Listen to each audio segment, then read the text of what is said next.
अस्सलाम वालेकुम। आपने डिफरेंट सोशल मीडिया प्लेटफॉर्म पे ये पोस्ट ज़रूर देखी होगी। ये रोटेट कर रही है जिसमें ये बताया जा रहा है कि मेरा इन ड्राइव का ड्राइवर जो है वो सीए फाइनलिस्ट है। 2 पेपर इसके रहते हैं और गुफ्तगू से ये पता चलता है कि भाई सीए करने का कोई फ़ायदा नहीं है। अच्छा, इससे जो न्यू एस्पायरेंट्स हैं, जो अर्ली स्टेजेस पे हैं या इस फील्ड में न्यू आना चाहते हैं, देखें टाइमिंग भी यहाँ पे बड़ी इंपॉर्टेंट होती है कि अभी इंटरमीडिएट का पेपर कंप्लीट होने वाले हैं, इसके अलावा ए लेवल्स के पेपर कंप्लीट हो गए हैं, तो काफ़ी लोगों ने सीए में आना है। तो उनके ऊपर क्या असर पड़ेगा, इनफैक्ट रियलिटी क्या है, वो मैं आपको बताना चाहूँगा। यहाँ पे अगर आप सीए की फ़ील्ड के बारे में ये बात कर रहे हैं, फिर तो ग्रेजुएट्स जो हैं जिन्होंने 4 साल का 2 साल का बीकॉम किया, बीबीए किया, बीएस अकाउंट्स एंड फाइनेंस किया, उनका तो बेड़ा ही गर्क है। फिर उनको तो कोई अपॉर्चुनिटी नहीं मिल रही होगी, वो तो फिर घरों में बैठ रहे होंगे। देखें, यहाँ पे आपको ये अंडरस्टैंड करने की ज़रूरत है कि अगर आप इस फील्ड को बदनाम करना चाहते हैं तो ठीक है, इसके लिए मीमर काफ़ी हैं जिन्होंने अपने व्यूज़ के लिए या रेटिंग्स के लिए या लाइक्स के लिए कुछ इस तरह से पोस्ट कर दी, और जिसका कुछ लोगों ने तो मजाक में ले लिया कि भाई ये क्या मजाक कर रहा है। ऑन दी अदर हैंड जो इस फील्ड को बड़ा सीरियसली लेके चल रहे हैं, ये असर एक्चुअली उन लोगों पे पड़ता है। तो मैं आपको ही गाइड करना ये चाहता हूँ, बताना चाहता हूँ कि रियलिटी क्या है। कोई भी सीए फाइनलिस्ट जब फर्म से अपनी ट्रेनिंग कंप्लीट कर लेता है, उसके कुछ पेपर 2-4 पेपर अगर रह गए हैं या क्वालिफाई उसने कर लिया है, तो उसके बाद मुझे आप एक बंदा दिखा दें जो कि इस टाइम जॉबलेस है।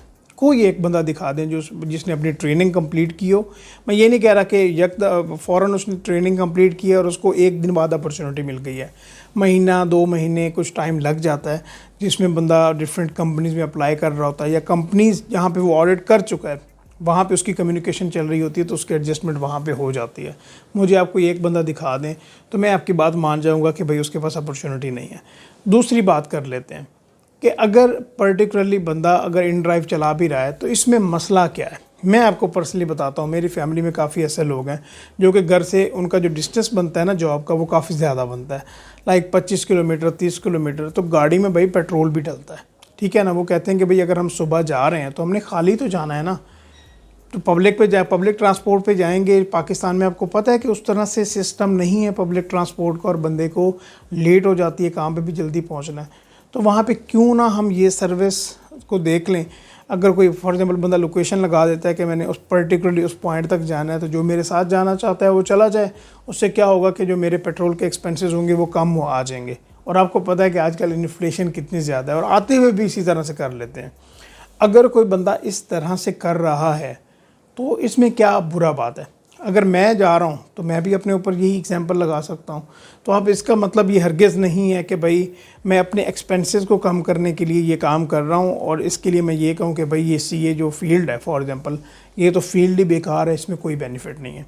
अगर वो बंदा गाड़ी पे है, क्योंकि उसने ड्राइवर लिखा है, बाइक का जो है वो राइडर होता है, ड्राइवर नहीं होता, पहले ये बात समझिए। अगर वो गाड़ी पे घूम रहा है, गाड़ी पे वो इन ड्राइवर की सर्विसेज दे रहा है, तो आप मुझे बताएं कि उसके पास गाड़ी कहाँ से आ गई। उसने कहीं से ली है गाड़ी, ऑब्वियसली उसकी होगी तो वो इन ड्राइव चला रहा है ना। यहाँ पे आप ये भी कह सकते हैं कि हाँ ठीक है, वो कहीं से ले भी सकता है।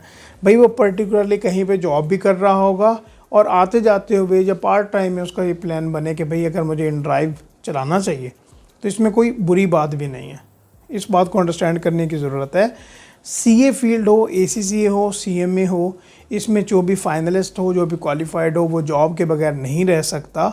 इकॉनमी के हालात नो डाउट बहुत बुरे हैं, बट अभी भी फाइनलिस्ट हो गए, चार्टर्ड अकाउंटेंट्स हो गए, ये फाइनेंस फील्ड के प्रोफेशनल्स हो गए, ये अच्छे सैलरी पैकेजेस पे, जो कि मोर देन एवरेज आप कह सकते हैं, उन सैलरी पैकेजेस पे काम कर रहे हैं। हम प्रीवियस भी सैलरीज़ पे डिटेल में कंटेंट बना चुके हैं, वीडियोस बना चुके हैं लेवल वाइज कि जब बंदा ट्रेनिंग करके फ्रेशली मार्केट में जाता है तो तब सैलरी पैकेजेस क्या होते हैं, और फिर जिस तरह एक्सपीरियंस बढ़ता जाता है तो एवरेज सैलरी पैकेजेस क्या होते हैं। ये सिर्फ़ और सिर्फ आपके माइंड में डालने के लिए कि भाई ये फील्ड बेकार है, इस फील्ड में आप ना आएँ, आपका नुकसान होगा। ये सिर्फ़ और सिर्फ इसके लिए ये इस तरह की पोस्ट करते हैं। बिल्कुल आपको इनके ऊपर कान धरने की, देखने की ज़रूरत नहीं है। हाँ ठीक है, देखें और इग्नोर कर दें। जिस तरह से लोग कोई पोस्ट देख लेते हैं फ़नी, तो ये कोई मीमर होगा जिसने ऑब्वियसली ये पोस्ट की होगी। तो आप इसको बिल्कुल लाइट लें। अगर आप इस फील्ड में हैं और अर्ली स्टेजेस में हैं तो और ज़्यादा मेहनत करें, ताकि आप अपने पेपर जल्दी जल्दी पास करके किसी अच्छी ऑर्गेनाइजेशन को ज्वाइन करें। और अगर आप इस फील्ड में आना चाहते हैं तो बगैर किसी परेशानी के आएँ। ऐसे कितने कॉलीग्स हैं, मेरे जूनियर्स हैं, सीनियर्स हैं, जो कि पाकिस्तान से बाहर अपनी सर्विस प्रोवाइड कर रहे हैं, पाकिस्तान में कर रहे हैं और अच्छा वो जनरेट कर रहे हैं, अच्छी इनकम है उनकी। जितनी भी इनकम हो, बंदे को अल्लाह ताला का शुक्र अदा करना चाहिए, ठीक है। और इस तरह की जो नेगेटिविटी है इससे बचना चाहिए। इससे फील्ड का भी नुकसान होता है, उस पर्टिकुलर बंदे का भी नुकसान होता है, ठीक है। हम नेक्स्ट वीडियो में मिलते रहेंगे। अपना ख्याल रखिएगा। अल्लाह हाफ़िज़।